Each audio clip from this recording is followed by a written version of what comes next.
friends, we are here with our June, can you believe we're halfway through June, Books and Lala Buzzword Reading Challenge. We are going for the word and the cover challenge this year, and I'm actually pretty excited about this month's picks. They're definitely polar opposites. We've got a horror and we've got a romance, and honestly, that's the way I like to do it. I like when we're able to have two totally different genres for this. I almost went with two romances, but I was like, no, we're not doing that. We're gonna be different. We're gonna branch out and have a variety of things. So we're gonna go first with the buzzword challenge, the not cover, the actual word. And this month's situation was a one-word title. I was not sure if Kayla was counting the word the as a word, so I just said it's a word. That would be two words. So I didn't include any options that had the word the in them. We used only options that were strictly one word. And the book that we're going with for this, I actually considered pulling for the silhouette challenge, for the cover challenge of silhouette months ago, but I was like, no, it doesn't really feel like it's actually a silhouette. And I'm so glad that we're still gonna get to read it for one of these videos. And this is Daphne by Josh Malerman. I think Kayla quite likes Josh Malerman from her videos and what I've seen, so I wanted to be able to maybe pull one of these in for one of her videos. And definitely a one-word title.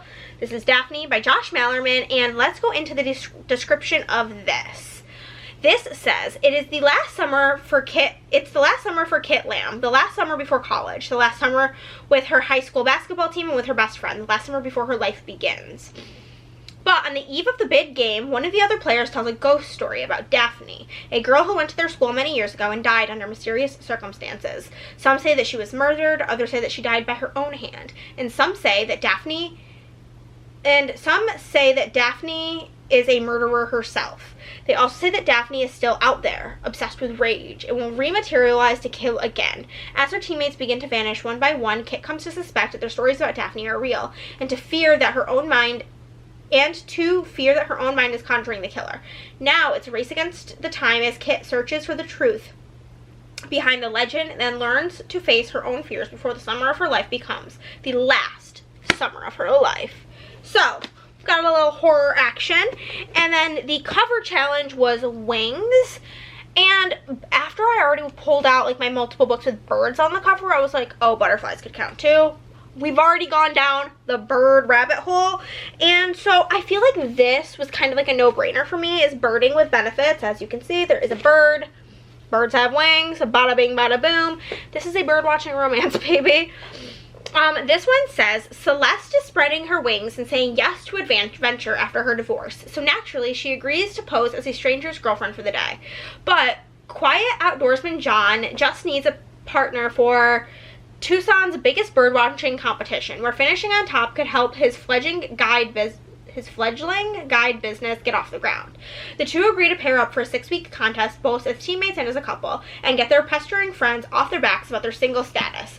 Celeste can't tell a sparrow from a swallow, but John is a patient teacher. After hours together birding and hiking with some strategic PDA to keep their friends convinced their chemistry becomes undeniable, Celeste suggests an upgrade to their agreement. Birders with benefits. Just until the contest is over, but as their bird count goes up and their plans wind down, John and Celeste have to decide if these benefits could last a lifetime or if their love affair is for the birds. This sounds so corny, but I think it'll be just what we need in contrast with Daphne. Let's get into them. Okay, friends, we are about to get into book one. It is June 1st. I've been waiting to start this video, the reading part, till June 1st, and it is 1:30 p.m. I'm thinking I can get through both audios of this and Daphne today. The audio for this is 10 hours. The audio for this is 9 hours. I listen at 3 times speed, and I have a long work night ahead of me because I had some issues yesterday with work and didn't get much done. So that means today is going to be a long one, which means I can probably get through both of them, which would be amazing. And then tomorrow will be a big fat editing day.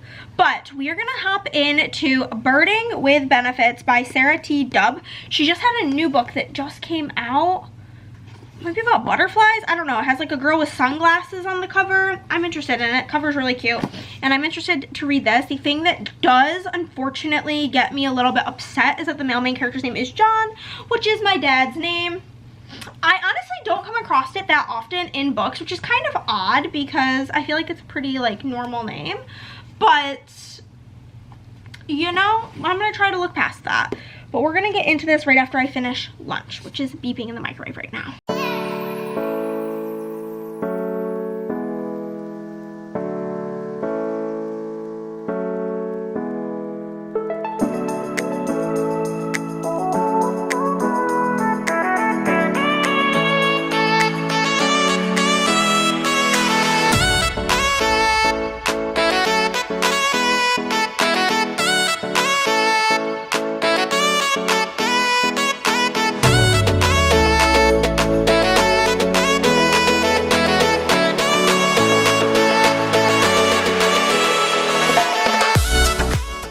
Friends, it's about 4 o'clock and we're about halfway done. I watched a YouTube video and ate lunch before we got into this, but so far this is really cute. This is about our main girl Celeste and our main guy John. Celeste, I like that these are about like older, not like old characters, but like Celeste is divorced, she has a daughter who's like going off to college, that type of vibes. So Celeste is not in the position where she wants to be in a relationship. She is really just about to kind of go into her own whenever her daughter moves out. It's gonna be her first time living alone, and she really wants to take this time to explore herself. And she's been going out doing all sorts of fun things. One night she's out at this like paint and sip type situation, and she gets to talking to this guy there who's kind of blabbing on his date that he's on's not going well, and is blabbing on to her about how he basically fucked over his friend John because he was supposed to help John out with this competition, whatever, and now he doesn't have a partner because he had to bail on him because of some snail research. Quite literally, that's what they're talking about. Mind you, she's a little tipsy, so she doesn't necessarily remember exactly what this conversation is about, but nonetheless, one thing leads to another, and Celeste basically volunteers. He says that he needs a partner, and in her drunken stupor, she thinks like a fake girlfriend. So she shows up not knowing that this whole thing is about bird watching, and she lays it on thick. When John's ex-girlfriend comes up to him and is like trying to stake her claim because Celeste is there, and Celeste, she lays that shit on thick. And then the ex goes away. She's like, so what's going on here? Like, what am I doing here? I'm confused. And so he's like, yeah, like this is about bird watching. And she's like, what do you mean? And he's like, yeah. She's like, well, I don't know anything about that, but I'm down to clown if you want me to be here as your partner. He's like, well, I can't compete without somebody as a partner. So he also has these hopes and dreams to one day have his own, like, do like guiding tours and like teaching people about bird watching.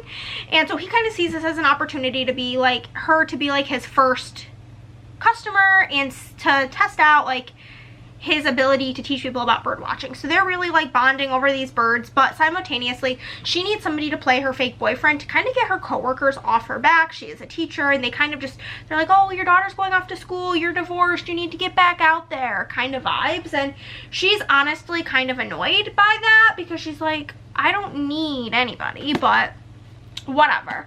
So he agrees to be her fake boyfriend for like this bowling activity and all these other activities, and you know, they're having a couple kisses while they're out and about, and they're starting to develop feelings for each other.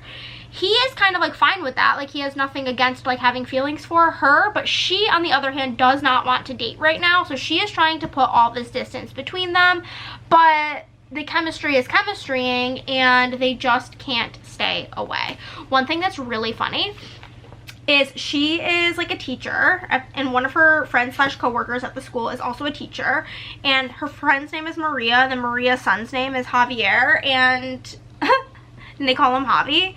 And one of my friends, Maria, she works as a teacher's aide at a school, and her boyfriend's name is Javier, who she calls Javi, and it's kind of trippy. But yeah, so far so good. It's feeling like a 4-star. I don't know why this only has a 3.5 on Goodreads, and I'm not really sure why people are hating it. Maybe that'll be something really dumb in the third act conflict, and that will make me bring it down a little bit, but so far I'm having a wonderful time.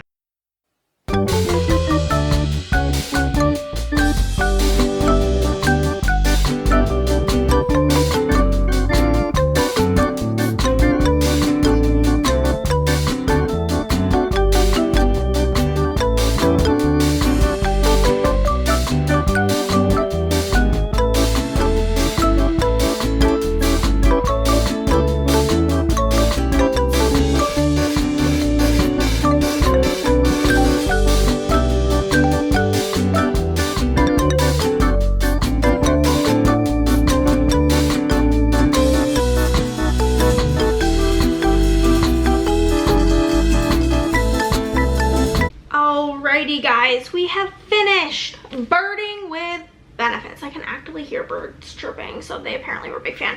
So as you guys would have seen in the last clip, I did end up giving this 4 stars. I genuinely don't understand the reviews that are giving it bad reviews. I saw a lot saying that like these are supposed to be mature characters but they act like kids, blah blah blah. I personally did not feel that way. I mean, if you felt that way and you read this, please sound off down below. I did see people say that this was a lot spicier than they anticipated, and I will agree, the spice scenes were quite lengthy, and I did eventually just start skipping them, if I'm being honest with you, because I just did not care. There was this one point where she was like, talk about birds while I go down on you. It was very strange, but overall I had a fun time with it. The second half we get to see more about how Celeste's relationship with her daughter Morgan is kind of strained. Celeste kind of lost herself in her relationship with her ex-husband, which is part of the reason she does not want a relationship right now. But because of that, she is imposing a lot of things on her daughter, like trying to force her to go to college and do all these things, and her daughter's big into is like wants to be an artist, and she's like, well, you have to have backup plan A, B, C, D, E, and F, like all of these different things, and it's all of this drama. So getting to see how like their relationship is impaired and how they're working to kind of fix it was really nice in the second half. But with that being said, we are about to hop into Daphne, which I am terrified to get into this book because its average rating on Goodreads is a 3.3. But a lot of the people that I follow have given it 5 stars and 4 stars, so I'm not sure where I'm gonna fall. I barely even know what it's about, but I'm gonna go start the audio. It's currently 5 o'clock. The audio would take me till about 8. I don't think I actually am gonna, I thought that it was gonna take me till like past midnight to get my work done today, but I actually am getting through it a lot faster than I anticipated. So I don't know that I will even finish this today, but if not, I am gonna be working on stuff for my May book journal tomorrow, and I'll listen to the rest of it then if I don't finish it today. But that's where we're going. We have a 4 star, which is great, and if we can get another 4 star, we'll count that as a win.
It is 7:08 and we are about halfway through Daphne by Josh Malerman. And depending on how the second half of this book goes, I feel like this will end up being like a 4 star or a 1 star. The depictions of the deaths in this book is disgusting, but I am worried.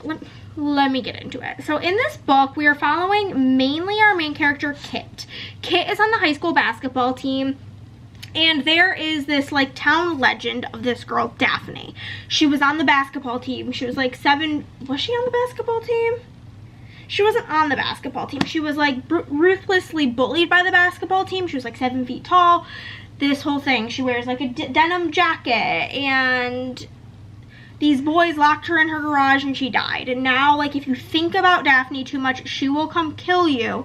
And then if that happens, then the people who know that you were thinking about Daphne will start thinking about her, and then she will come kill them.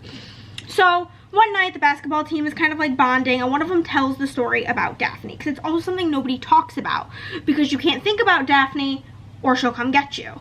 So some of the people feel like they have heard the name but like don't know why or where or how. So they talk about Daphne, they tell this story, and then some of the girls on the team, especially Kit, start to fixate on Daphne. Kit, however, struggles with anxiety, and we have a lot of talk about her like taking Xanax and having these massive panic attacks and things like that. And so because of the amount we have spent talking about her anxiety, I do have a worry that this book may, in the second half, end up being a horror story where mental health ends up being the, like she's doing all this killing because of her mental illness. And I hate books like that. I hate books where the mental illness is villainized. I feel like mental illness is already very stigmatized, and I think that that is lazy writing. But if it just is like a fucked up horror story about this creepy entity in town, we live, laugh, love that. But basically, one of the girls on the basketball team is murdered. The police keep saying it's by a man with their bare hands because a woman wouldn't be able to do something like this. And so she is brutally murdered in a disgusting way. And the only thing missing from her room is the picture of the basketball team. A few days later, another girl is viciously murdered. They described as her head being so squished and split that her mom thought it was a pile of dirty clothes on the floor and then realized it was her daughter's head, okay? And had her arm ripped off. So the detective is starting to kind of look into this, and she's starting to connect the dots to Daphne, but nobody in the town wants to talk about this. And the only thing when the girls on the basketball team were questioned after that original murder was that they were like, well, maybe you shouldn't assume that it's like a boy. Like, it could be a girl, you don't know, essentially.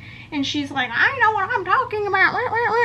And they're like, well, maybe it's not a dude.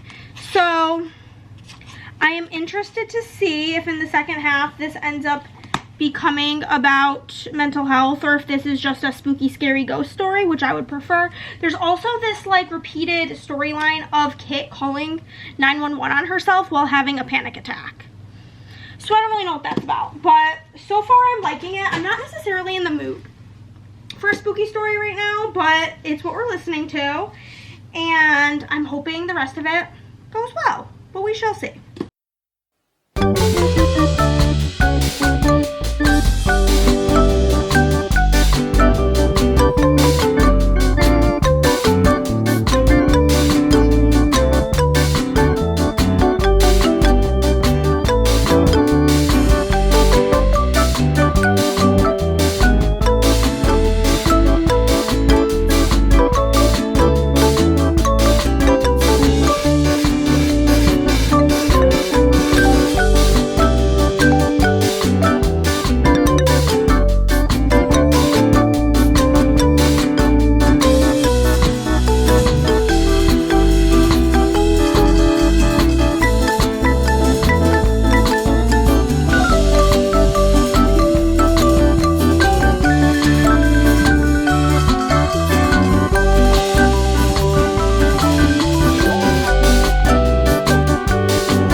A ghost and my camera just keeps zooming itself in. It's a little bit spooky, but I just finished Daphne, and as a surprise to all, because I had said that I thought that I would either give it a 4-star or a 1-star, I actually landed on a 3-star. It did not do the whole mental health thing, so A+ for that. But I unfortunately found the second half of this story to just feel a bit repetitive and boring, so there was that. I feel like the first half of the book was very much so like bam, bam, bam, bam, lots of stuff happening. But the same stuff that was happening in the first half is what was happening in the second half. So then that kind of just left me feeling like we're just doing like the same rigmarole over and over and over and over and over again. And I'm over it. So 3 stars. And as a reminder, this one we picked because it was a one-word title and this one had wing on the cover. Wings from birds. But yeah, overall I think this is a pretty successful video. I think, well, I know last month we had a 2-star unhaul, so doesn't really get much. We had a 2-star and a 3-star last month, so I think a 4-star and a 3-star is obviously an improvement. We love to see that. And I don't know what next month's project is gonna be for this, but we are halfway through and that's crazy. Time flies and you want to die, you know what I'm saying? Time flies when you're not having fun. So that's about life. Breeding is the only thing getting me through, but that is going to be all, friends. Thank you so much for watching this video. Let me know if you participated in this challenge. Let me know what picks you picked. And if you did not, let me know what you would pick for the 1-word challenge. Like what book off of your TBR would you pick? And then go look at your covers and let me know what book you would pick for the wing on the cover. And if you made it to the end of this video, drop a bird emoji down below and I will see you in the next one. Bye, guys.